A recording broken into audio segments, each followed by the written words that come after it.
Hello students, I am your maths teacher. आज हम अपना मैथ्स का चैप्टर नंबर 3 करेंगे, data handling. So let's start the chapter. Data handling, इसमें क्या पढ़ेंगे हम? Find various representative values. इन वैल्यूज को फाइंड आउट करना सीखेंगे, जैसे कि मीन, रेंज, मीडियन, मोड। इन सबको हम कैलकुलेट करना सीखेंगे। फिर इस डेटा को हम सिंपल बार ग्राफ्स या डबल बार ग्राफ्स की हेल्प से रिप्रेजेंट करना सीखेंगे। Introduction. As discussed in previous class, हमने ऑलरेडी पढ़ रखा है कि कलेक्शन ऑफ डेटा क्या होता है, उसका अरेंजमेंट टैबुलर फॉर्म में, बार ग्राफ्स बनाने में, ये सब हमने पढ़ रखा है। Collection, recording, presentation of data क्या करता है, हमें हेल्प करता है उससे कंक्लूजन्स निकालने में। तो डेटा क्या है? कलेक्शन ऑफ नंबर्स है, जिनको हम गैदर करते हैं कुछ इन्फॉर्मेशन फाइंड आउट करने के लिए। Data collected by the source in its original form, उसको रॉ डेटा बोलते हैं। अब रॉ डेटा को अरेंज कर सकते हैं हम सिस्टमैटिक ऑर्डर में, असेंडिंग या डिसेंडिंग ऑर्डर में, जिसको एरे डेटा बोलते हैं। तो रेंज है डेटा की, कैसे डिफाइन होती है? हाईएस्ट माइनस लोएस्ट करते हैं। रेंज ऑफ डेटा हमें आइडिया दे देती है कि डेटा कितना स्प्रेड हुआ है। नंबर ऑफ टाइम्स जो ऑब्जर्वेशन अकर हो रहा है, कितने बार अकर हो रहा है, उसको हम फ्रीक्वेंसी बोलते हैं। टेलीमार्क्स का यूज करते हैं उस फ्रीक्वेंसी को डिस्प्ले करने के लिए। एंड राइटिंग टेलीमार्क्स कैसे लिखते हैं? हम इनको 5 के ग्रुप्स में लिखते हैं। These data may be related to, अब ये डेटा कंपनी के प्रॉफिट से रिलेटेड होता है during the last few years. Monthly wages earn by workers in a factory, ये फॉर एग्जांपल्स हैं, ये ऐसा हो सकता है data. Marks obtained by students of a class in a certain examination, या फिर एक्सपेंडिचर हो सकता है on various heads in a 5 year plan etcetera. Representative values और मेजर्स ऑफ सेंट्रल टेंडेंसी। तो sample of data even if properly collected, चाहे उसको properly collect किया, ऑर्गेनाइज किया, रिप्रेजेंट किया, फिर भी वो कुछ ऐसा होता है डेटा जो हमें मीनिंगफुल वो इन्फॉर्मेशन नहीं दे रहा होता है। Single numeric value which can represent entire data, ऐसी सिंगल न्यूमेरिक वैल्यू जो पूरे डेटा को रिप्रेजेंट करें, ये बेस्ट पॉसिबल वे है। इसको क्या बोलते हैं? मेजर्स ऑफ सेंट्रल टेंडेंसी या रिप्रेजेंटेटिव वैल्यूज। तो इसके कुछ मेथड्स होते हैं फाइंड आउट करने के, वो क्या होते हैं? Arithmetic mean, range, median and mode. पहले अरिथमेटिक मीन देखते हैं।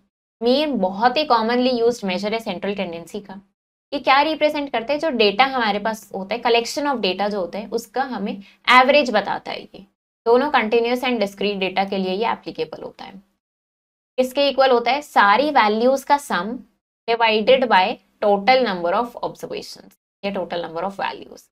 तो सम ऑफ ऑब्जर्वेशंस क्या होता है? Mean into number of observations.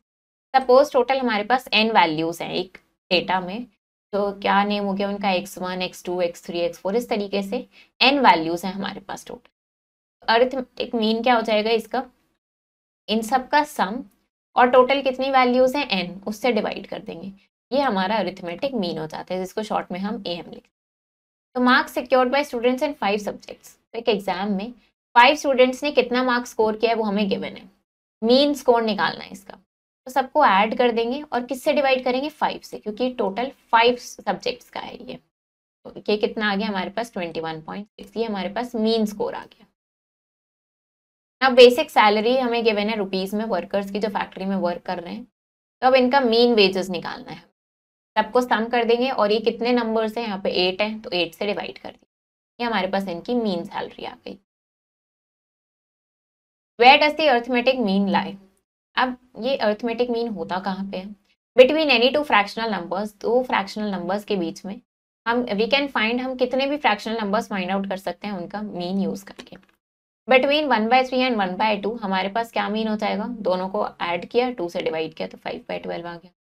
1/3 and 5/12 के बीच में हमारे पास 3/8 मीन है। तो इस तरीके से हम किसी भी दो फ्रैक्शनल नंबर के बीच में निकाल सकते हैं। तो आपको मीन निकालना है अपने स्लीपिंग आवर्स का ड्यूरिंग अ वीक।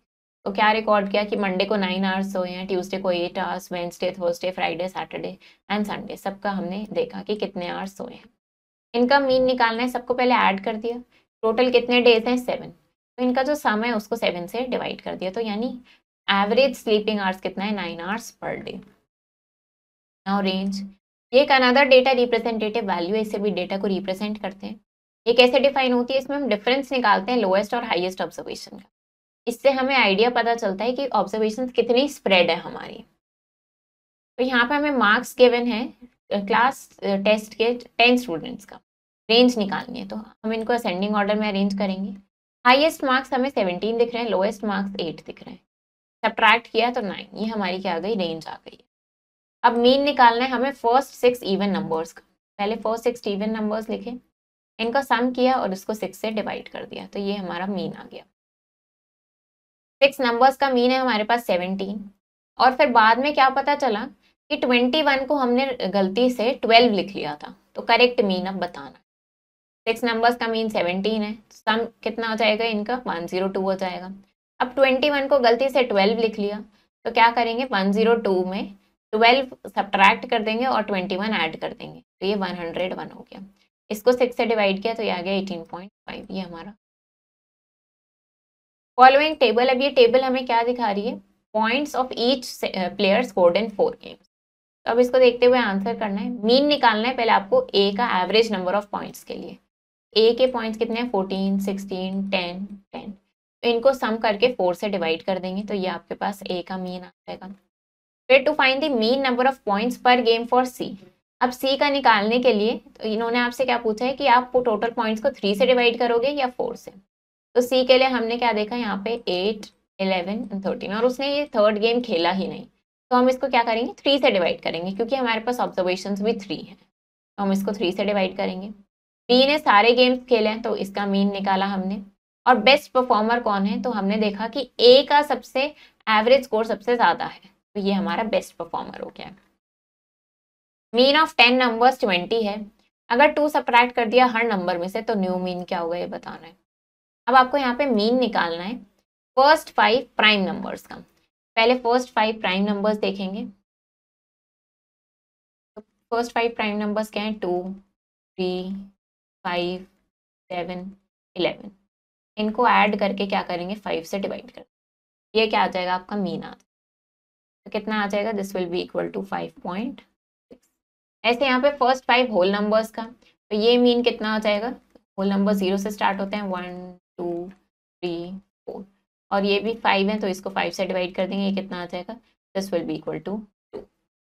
अब इसकी रेंज निकालनी है इस डेटा की, तो इसके लिए क्या करेंगे पहले इसको असेंडिंग ऑर्डर में अरेंज करेंगे। असेंडिंग ऑर्डर में अरेंज करने के बाद हम क्या देखेंगे यहाँ पे हाईएस्ट ऑब्जर्वेशन देखेंगे। सबसे ग्रेटेस्ट ऑब्जर्वेशन क्या दिख रही है, सबसे बड़ा नंबर हमें 30 दिख रहा है, और सबसे स्मॉलेस्ट ऑब्जर्वेशन क्या दिख रही है, सबसे स्मॉलेस्ट ऑब्जर्वेशन है 6, तो क्या करेंगे 30 में से 6 सब्ट्रैक्ट कर देंगे, कितना आ जाएगा this will be equal to 24, ये हमारा रेंज आ जाएगा। Number of teacher in 10 school, अब नंबर ऑफ टीचर गिवन है 10 स्कूल के, इसके लिए क्या करना है मीन निकालना है। मीन कैसे निकालेंगे, सबको ऐड करके क्या करेंगे 10 से डिवाइड कर देंगे, यहाँ पे इस तरीके से सबको ऐड कर देंगे आप, और इन सबको क्या करेंगे 10 से डिवाइड कर देंगे, तो ये कितना आ जाएगा, ये आ जाएगा 30। Runs made by a batsman, अब एक बैट्समैन ने 15 ओवर्स में कितने रन बनाए हैं वो हमें यहाँ पे गिवन है।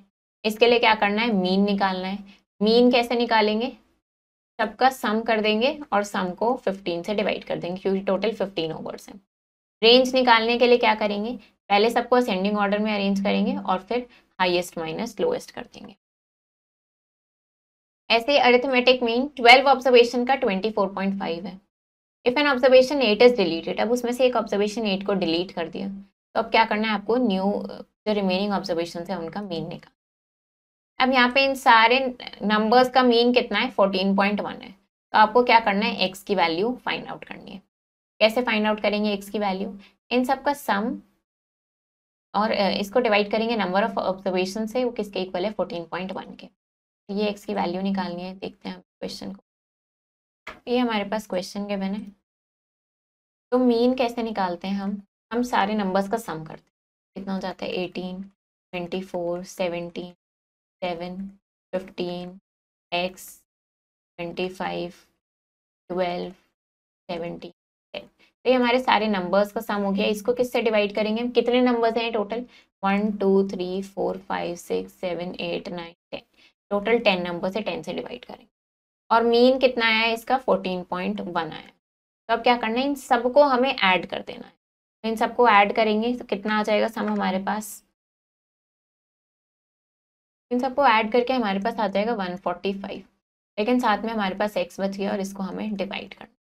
तो अब क्या करेंगे यहाँ पे ये x फाइंड आउट करने के लिए पहले 14.1 को हम मल्टीप्लाई कर देंगे 10 से, और फिर क्या करेंगे उस यहाँ पे अभी हमारे पास 145 ऐसे ही लिखते हैं, तो ये हो जाएगा 145 प्लस एक्स, इसको 10 से मल्टीप्लाई करेंगे तो कितना आ जाएगा 141। अब ये एक्स फाइंड आउट करने के लिए क्या करेंगे 145 माइनस 141 करेंगे, तो एक्स कितना आ जाएगा हमारे पास 4 आ जाएगा। इस तरीके से इनको हम सॉल्व करते हैं। हाइट ऑफ 10 गर्ल्स, अब यहाँ पे हमें डेटा गिवन है 10 गर्ल्स की हाइट गिवन है, तो आपको बताना है टॉलेस्ट गर्ल की हाइट कितनी है, शॉर्टेस्ट गर्ल की हाइट कितनी है, रेंज बतानी है, फिर मीन निकालना है इनका, एंड हाउ मेनी गर्ल्स, कितनी गर्ल्स की हाइट ज़्यादा है मीन हाइट से, ये आपको बताना है। डेली टेम्परेचर रिकॉर्ड हुआ है at Meerut during the first week of May 2011, वो गिवन है, हमें इसका मीन निकालना है। ऐसे आपको फर्स्ट 5 नेचुरल नंबर्स का मीन निकालना है, और ऐसे यहाँ पे क्या करना है इन सब का आपको क्या करना है मीन निकालना है। रेखा वॉन्ट्स टू फाइंड, अब रेखा एवरेज एज निकालना चाहती है अपने फैमिली मेंबर्स की, तो उसने क्या करा यहाँ पे सबकी एज लिखी और फिर बताना है आपको कि इनमें से एवरेज एज कौन सी करेक्ट है। Over the period of 7 days highest rainfall in a city कब हुई थी, वो थर्सडे को हुई थी और लीस्ट हुई थी मंडे को। तो अगर रेंज जो है रेनफॉल की वो 13.6 मिलीमीटर है and rainfall on Thursday was 15.7 millimetre, तो आपको बताना है कि मंडे को रेनफॉल कितनी थी। नेक्स्ट मीडियन की बात करते हैं। कुछ केसेस में मीन से हमें अप्रोप्रिएट आंसर नहीं मिलता है, तो ऐसे में हमें order of the given data is not important. Mean के केस में हमने डेटा को कैसे ऑर्डर किया है वो इंपॉर्टेंट नहीं है, एंड वी नीड नॉट, और ऐसा ज़रूरी नहीं है कि उसको पहले हम असेंडिंग में या डिसेंडिंग में अरेंज करें, लेकिन मीडियन के लिए हमें डेटा को पहले असेंडिंग या डिसेंडिंग में अरेंज करना होता है, और जो मिडिल टर्म होती है उससे हमें मीडियन मिल जाता है। फॉर एग्जाम्पल अगर 7 टर्म्स हैं यानी ऑड नंबर्स हैं, ऑड इन नंबर है, तो मिडिल टर्म जो होगी 4th टर्म होगी, तो वो क्या हो जाएगा, क्योंकि वो डेटा को 2 इक्वल ग्रुप्स में डिवाइड कर रही है, तो वो जो 4th टर्म होगी वो हमारा मीडियन हो जाएगा। और अगर इवन नंबर ऑफ टर्म्स हैं तो 2 मिडिल टर्म्स होंगी, तो उनका मीन हमारा क्या हो जाएगा मीन। फॉर एग्जाम्पल इनका हमें मीडियन निकालना है, इनको पहले हमने असेंडिंग ऑर्डर में अरेंज किया, 7 टर्म्स हैं, तो ये हमारी मिडिल टर्म है, इससे इधर भी 3 है और इससे इधर भी 3 टर्म्स है, तो मिडिल टर्म कौन सी है 4th टर्म है, ये क्या है 7 के इक्वल है, तो हमारा मीडियन आ गया। यहाँ हमने देखा टोटल 8 टर्म्स है, इवन टर्म्स है, तो 2 मिडिल टर्म्स आ रही है हमारी, इनका क्या करेंगे मीडियन निकालने के लिए मीन निकालेंगे, तो 6.5 क्या आ गया हमारा मीडियन आ गया।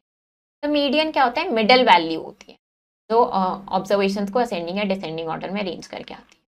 तो अगर एन ऑड है तो कैसे निकाल सकते हैं n+1/2th टर्म से निकल सकते हैं, और अगर एन इवन है तो क्या करते हैं हाफ ऑफ n/2th टर्म और n+2 टर्म से ये निकलता है।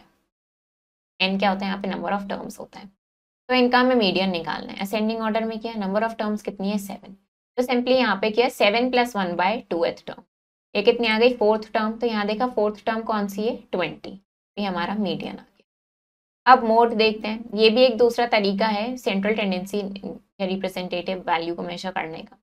मोस्ट फ्रीक्वेंट नंबर, जो भी नंबर सबसे ज्यादा अकर हो रहा है वो हमारा मोड कहलाता है। कंसिडर द फॉलोइंग डेटा, अब ये डेटा हमें गिवन है जो मार्क्स रिप्रेजेंट कर रहा है, डिफरेंट सब्जेक्ट्स में आए हैं, तो यहाँ पे ये सारे स्टूडेंट्स के मार्क्स हैं। मैक्सिमम फ्रीक्वेंसी ऑब्जर्वेशन है 73, सबसे ज़्यादा क्या आ रहा है 73, यहाँ पे यहाँ पे यहाँ 3 स्टूडेंट्स ने 73 स्कोर किया है, तो ये क्या हो गया हमारा मोड हो गया।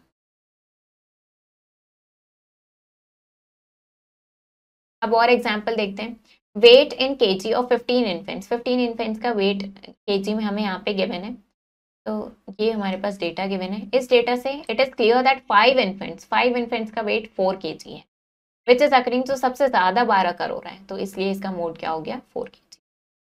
अब देखते हैं अगर लार्ज डेटा है तो उसको कैसे करते हैं, फिर उसके लिए हम क्या करते हैं फ्रीक्वेंसी डिस्ट्रीब्यूशन टेबल, या फिर हम ये टेलीमार्क्स जिसे बोलते हैं वैसी टेबल हम ड्रॉ करते हैं। यहाँ पे हमारे पास डेटा गिवन है एजेस ऑफ 20 टीचर्स, 20 टीचर की एज हमें यहाँ गिवन है, इसका मोड निकाल। तो हमने क्या किया पहले इसको हमने टेबुलर फॉर्म में रिप्रेजेंट किया टेलीमार्क्स की हेल्प से, तो अब हम इसको सिंपली देख सकते हैं कि 23 मोड है क्योंकि ये सबसे ज़्यादा बार आ रहा है। अब इनके बीच का रिलेशन देखते हैं, तो क्या रिलेशन है इनके बीच में, मोड किसके इक्वल होता है 3 times median minus 2 times mean के इक्वल होता है, और इस रिलेशन को हम एम्पेरिकल रिलेशनशिप भी बोलते हैं। ये यूज होता है कोई एक मेजर फाइंड आउट करने के लिए जब बाकी 2 मेजर्स हमें पता हो। तो relationship is written in different forms by interchanging the left and right hand side. Mean निकालना है आपको फर्स्ट 6 मल्टीपल्स ऑफ 6 का। अब यहाँ पे क्या है हमारे पास अ डाइस इज थ्रोन, एक डाइस को 30 टाइम्स थ्रो किया गया और ये आउटकम्स रिकॉर्ड हुए, तो आपको क्या करना है, इसका आपको मोड निकालना है। कैसे निकालेंगे मोड इसका? सबको क्या करेंगे हम, आप सिंपली इसका फ्रीक्वेंसी डिस्ट्रीब्यूशन टेबल बना सकते हैं और फिर उसमें देख सकते हैं कौन सा नंबर कितने बार अकर हुआ है, और उसके लिए जो सबसे ज़्यादा अकर हुआ है वो हमारा क्या हो जाएगा, मोड हो जाएगा। फॉर एग्जाम्पल अगर हम यहाँ पे सबको चेक करेंगे तो हमें क्या दिख रहा है, अगर हम 2 को देखें तो ये हमारे पास 1 2 3 4 5 6 7, ये हमारा 7 टाइम्स आकर हुआ है और ये सबसे ज़्यादा टाइम्स आकर हुआ है, तो इसका मोड क्या आ गया, मोड आ गया इसका हमारे पास 2। अब ट्रू और फॉल्स बताना है। Mode always one of the numbers in the data, mode क्या होता है, जो भी डेटा में नंबर्स होते हैं उनमें से कोई एक नंबर होता है, true. Mean is one of the numbers in the data, mean हमेशा डेटा का ही नंबर होता है, फॉल्स ऐसा कुछ जरूरी नहीं। Median is always one of the numbers in the data, media भी हमेशा वही नंबर होता है, ट्रू। अब ये जो डेटा हमें गिवन है हैज मीन 9, तो आपको बताना है क्या इसका मीन 9 है या नहीं, तो जब आप इसका मीन फाइंड आउट करेंगे तो आप देखेंगे इसका मीन 9 नहीं आएगा। अब क्या करना है, ये डेटा आपको गिवन है, इसके लिए आपको मीन, मीडियन और मोड, ये तीनों चीजें निकालनी है। तो इस क्वेश्चन को हम ले लेते हैं और इसमें हम तीनों चीजों को निकालने की प्रैक्टिस करें।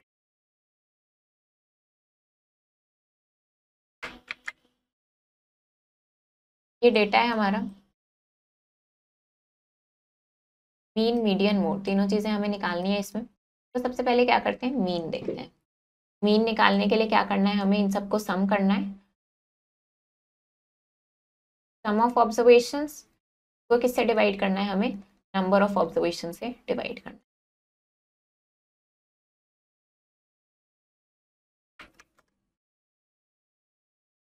तो इन सबको जब हम ऐड कर लेंगे तो हमारे पास आ जाएगा 271.02, और टोटल कितने ऑब्जर्वेशन चाहिए, 1 2 3 4 5 6 7 8 9 10 11 12 13 14 15 16 17 18, ये टोटल 18 ऑब्जर्वेशन। तो अब इसको हम डिवाइड करेंगे तो हमारे पास मीन कितना आ जाएगा, this will be equal to 14.39, ये हमारा क्या आ गया, दिस इज आर मीन, निकाल लिया हमने। अब हमें नेक्स्ट क्या निकालना है, अब नेक्स्ट हमें यहाँ पे मीडियन एंड मोड निकालना है। तो उसके लिए क्या करेंगे, हम क्या करेंगे, इसको पहले सबसे पहले असेंडिंग ऑर्डर में अरेंज कर लेंगे, और हम इसके लिए टैबुलर रिप्रेजेंटेशन भी कर सकते हैं, जिससे कि हम देख सकते हैं कौन सी वैल्यू सबसे ज़्यादा टाइम्स आकर हुई है।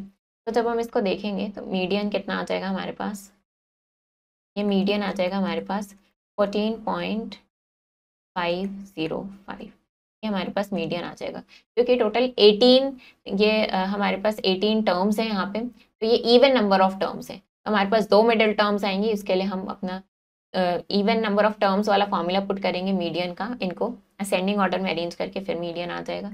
और मोड के लिए क्या करेंगे, मोड में हम देखेंगे कौन सा ऑब्जर्वेशन हमारा सबसे ज़्यादा अकर हो रहा है, वो क्या हो रहा है, 17 हो रहा है। फॉर एग्जाम्पल अगर हम यहाँ पे देखें 1 2 3 4, तो ये 4 टाइम सबसे ज्यादा यही अकर हो रहा है, तो ये हमारा मोड हो जाएगा।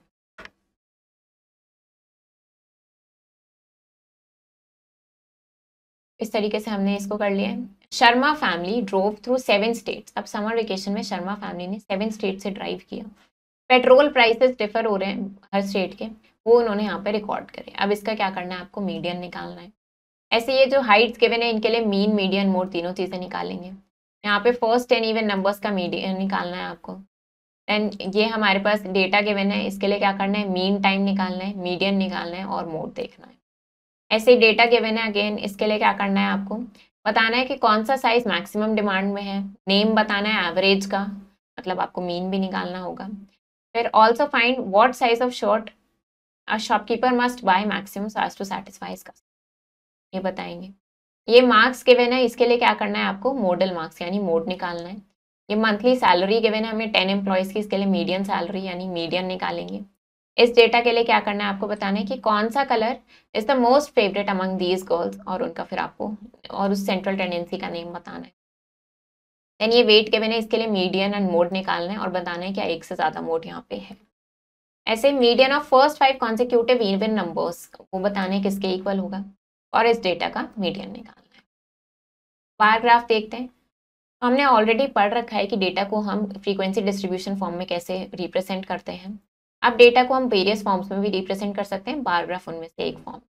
बार ग्राफ क्या है? पिक्टोरियल रिप्रेजेंटेशन है न्यूमेरिकल डेटा की, जिसमें हम रेक्टेंगल्स या बार्स की फॉर्म में उसको रिप्रेजेंट करते हैं, जिनकी विड्थ इक्वल होती है और हाइट डिफरेंट होती है।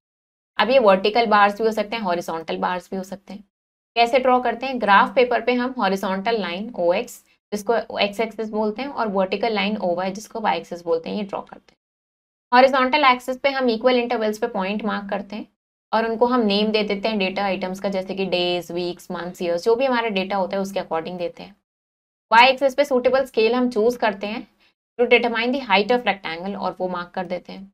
फिर बार्स ड्रॉ करते हैं हम रेक्टेंगल्स की इक्वल विड्थ के on horizontal axis with equal spacing between them, और ये बार्स हमारे न्यूमेरिकल डेटा को रिप्रेजेंट करते हैं। फॉर एग्जाम्पल यहाँ हमें डेटा गिवन है, number of children in 6 different classes, ये हमें गिवन है। तो अब इस डेटा को बार ग्राफ पे रिप्रेजेंट करना है, तो हमने पहले एक स्केल चूज कर ली। हमने देखा ये जो डेटा है हमारा, तो इसके लिए हमने यहाँ पे स्केल ले लिया 1 यूनिट 20 चिल्ड्रन के इक्वल है। तो वाई एक्सिस पे हमने 20 के गैप में ये सारे मार्किंग्स कर लिए। फिर हमने क्या करा, इनको हमने यहाँ पे इस तरीके से क्लासेस मार्क करी एक्स एक्सिस पे, और यहाँ पे इस डेटा के अकॉर्डिंग हमने रेक्टेंगल बार्स ड्रॉ करे। कौन से क्लास में मैक्सिमम नंबर ऑफ चिल्ड्रन है? तो सबसे लॉन्गेस्ट बार किसका है? 5th का, तो इसमें मैक्सिमम चिल्ड्रन है। और मिनिमम किस में है? मिनिमम है 7th में। फिर रेशो बताना है आपको क्लास 6 और क्लास 8 के स्टूडेंट्स का। तो 6th में कितने हैं? यहाँ पे 120, और 8th में कितने हैं? 100। तो इसका रेशो निकालना है 120/100, ये आ गया 6:5। अब drawing double bar graph. Double bar graph कैसे ड्रॉ करते हैं? सिंपल बार ग्राफ हमें डेटा बताते हैं, सिर्फ जो हमें इंफॉर्मेशन देता है वो सिर्फ एक सेट ऑफ डेटा के लिए देता है, जैसे स्टूडेंट ने कितना स्कोर किया मैथ्स टेस्ट में। लेकिन डबल बार ग्राफ हमें क्या करता है, वो सिमिलर वे में इसी तरीके से ड्रॉ होता है, पर वो हमें 2 सेट्स ऑफ डेटा के लिए हमें इंफॉर्मेशन दे। जैसे एक हमें क्या दे देगा इंफॉर्मेशन की, स्टूडेंट्स ने कितना मैथ्स में स्कोर किया, और साथ में हमें हिंदी का भी वो बता सकता है। फॉर एग्जाम्पल यहाँ डेटा गिवन है हमें 4 स्टूडेंट्स का, उनके मैथ्स स्कोर और हिंदी स्कोर्स हमें गिवन है। तो अब वैल्यूज रेंज हो रही है 10 से लेके 40 तक। तो स्केल हमने क्या ले लिया कि 1 यूनिट किसके इक्वल है? 5 मार्क्स के इक्वल है। तो हमने इस तरीके से X axis Y axis draw करी। अब वाई एक्सिस पे हमने 5 के गैप में सारे मार्किंग्स कर ली। एक्स एक्सिस पे हमने स्टूडेंट्स मार्क। तो अब क्या करा हमने, सबसे पहले फर्स्ट रेक्टेंगल बार जो है हमारा वो मैथ्स का है हर केस में, और सेकंड हमारा हिंदी का है। हमने यहाँ पे कलर शेड का भी डिफरेंस रखा है। मैथ्स के लिए हमने लाइट कलर यूज़ किया और हिंदी के लिए डार्क कलर यूज़ किया। इसके लिए हमने यहाँ पे भी इस तरीके से मैथ्स और हिंदी की मार्किंग्स कलर की दिखा दी। यहाँ पे हमने देखा मैथ्स में कितने, ए स्टूडेंट की बात करें तो 20, इसको 20 तक ड्रॉ किया, और हिंदी में 10, तो इसको 10 तक ड्रॉ किया। अब हम यहाँ से ये डबल इन्फॉर्मेशन हमें पता चल रही है, मैथ्स और हिंदी हम दोनों के ही डेटा की इन्फॉर्मेशन हम यहाँ से इंटरप्रेट कर सकते हैं। अब यहाँ डेटा गिवन है हमें, नंबर ऑफ बॉयज़ और गर्ल्स का डेटा गिवन है जो एक स्कूल में है। इसके लिए डबल बार ग्राफ ड्रॉ करना है। तो ऐसे ही हमने यहाँ पे स्केल ले लिया, 1 यूनिट 5 स्टूडेंट्स के इक्वल है, और इसको यहाँ पे इस तरीके से ड्रॉ किया। वाई एक्सिस पे number of boys and girls हमने दिखा, और एक्स एक्सिस पे क्लासेस मार्क करते हुए ये शो करते। Number of chairs sold by furniture shop. अब एक फर्नीचर शॉप में 5 कंसेक्यूटिव ईयर्स में कितनी चेयर्स सेल करी हैं, उसका डेटा हमें यहाँ पे गिवन है। आपको क्या करना है, इसके लिए बार ग्राफ ड्रॉ करना है और इन क्वेश्चंस का आंसर करना है। तो अगर हम यहाँ पे देखें इस डेटा को, तो हमें क्या दिख रहा है यहाँ पे 450, 370, 580, इस तरीके से डेटा है। तो हम इसमें क्या ले सकते हैं, हम 1 यूनिट किसके इक्वल ले सकते हैं, इसका स्केल जो हमें लेना होगा 1 यूनिट हम 50 चेयर्स के इक्वल ले सकते हैं। इस तरीके से 50 चेयर्स के इक्वल ले सकते हैं, और फिर हम इसके लिए बार ग्राफ ड्रॉ कर सकते हैं। फॉर एग्जाम्पल अगर हम इस डेटा को ले लें, तो ये हमारे पास टेबल गिवन है जिसके लिए हमें बार ग्राफ ड्रॉ करना है। तो हमने क्या किया, यहाँ पे सबसे पहले हमने एक वर्टिकल एक्सेस ड्रॉ करी, जो क्या शो करेगा, तो यहाँ पे नंबर ऑफ चेयर्स को शो करेगा। ये हमने हॉरिजॉन्टल एक्सेस ड्रॉ करी जिसे एक्स एक्सेस बोलते हैं, और ये हमारे ईयर्स को शो करेगा। ये वाई एक्सेस हो गई और ये एक्स एक्सेस हो गई। यहाँ पे 0 हो गया। हमने यहाँ पे 50 की मार्किंग्स करी, दिस इज 50, ये हो गया 100, 150, 200, 250, इक्वल गैप पे ये मार्किंग्स करनी है, ये हो गया 300, देन 350, फिर ये हो गया 400, 450, दिस इज 500, 550, 600। तो इस तरीके से आप ये मार्किंग्स करेंगे। यहाँ पे ये क्या पता चल रहा है, ये हमें नंबर ऑफ चेयर्स पता चल रही है यहाँ पे वाई एक्सिस पे, और यहाँ एक्स एक्सिस पे क्या पता चलेगा हमें, ईयर्स हम यहाँ पे शो करेंगे। तो अब इसको यहाँ पे हम रिप्रेजेंट करेंगे। सबसे पहले हमें दिख रही है 2008 में नंबर ऑफ चेयर्स कितनी है, 450। यहाँ से स्टार्ट किया और इसको 450 तक हमने ड्रॉ किया। ये हमारा 450 की मार्किंग है। इस बार को हमें यहाँ पे इस तरीके से ड्रॉ करेंगे। नेक्स्ट क्या है, 370। तो नेक्स्ट बार ड्रॉ करेंगे, ये 350 की मार्किंग है, तो इससे 2 स्टेप्स ऊपर जाएंगे। कितना हो गया, 370। ये 370 की मार्क, और इन सबको हम नेम भी दे देंगे। ये हो जाएगा 2008 का, ये हो गया 2009 का। ऐसे ही आप 10, 11, 12 के लिए करेंगे, और यहाँ पे स्केल लिख देंगे हम 1 यूनिट 50 चेयर्स के। तो इस तरीके से बार ग्राफ सिंपली ड्रॉ कर सकते। और फिर आप बताएंगे, इसको देखते हुए आप क्वेश्चंस के आंसर देंगे कि एवरेज नंबर ऑफ चेयर्स, मतलब मीन निकालना है आपको, और फिर कितनी नंबर ऑफ चेयर्स इंक्रीज हुई हैं 2009 से 11 में। ऐसे ये टेबल गिवन है, क्या करेंगे, इस डेटा के लिए आप डबल बार ग्राफ ड्रॉ करेंगे। जैसे हमने बार ग्राफ ड्रॉ किया वैसे ही डबल बार ग्राफ ड्रॉ करेंगे और फिर इन क्वेश्चंस का आंसर करेंगे। यहाँ पे क्या करना है, again double bar graph draw करके इन क्वेश्चंस का आंसर करना है। यहाँ आपको अमाउंट स्पेंट गिवन है by a resident welfare organisation of a colony for 2 consecutive years. आपको क्या करना है, इसको देखते हुए इन क्वेश्चंस के आंसर करने हैं। And while drawing a vertical bar graph draw करते हुए न्यूमेरिकल डेटा कौन सी एक्सेस पे होता है, कंपैरिजन ऑफ 2 डेटा के लिए हम क्या यूज करते हैं। Now things to remember, data handling किस पे एम्फसाइज करता है, collecting, organising, representing, analysing and interpreting the data, मतलब डेटा से हमें इंफॉर्मेशन जो मिल रही है। मीन क्या होता है, सारी ऑब्जर्वेशंस का सम डिवाइडेड बाय टोटल कितनी ऑब्जर्वेशंस है। रेंज कैसे निकालते हैं हम, highest observation minus lowest observation करते हैं। और मीडियन क्या होता है, ये हमारी मिडिल वैल्यू होती है डेटा की। इसके लिए हम क्या करते हैं, उसको असेंडिंग और डिसेंडिंग ऑर्डर में अरेंज करते हैं। ऑड नंबर ऑफ टर्म्स के लिए ये फॉर्मूला यूज करते हैं, और ये हम इवन नंबर ऑफ टर्म्स के लिए करते हैं। मोड एक ऑब्जर्वेशन है जो, जिससे क्या पता चलता है कि कोई ऑब्जर्वेशन हमारी कितने नंबर ऑफ टाइम्स अकर हो रही है, सबसे ज्यादा कौन सी ऑब्जर्वेशन अकर हो रही है।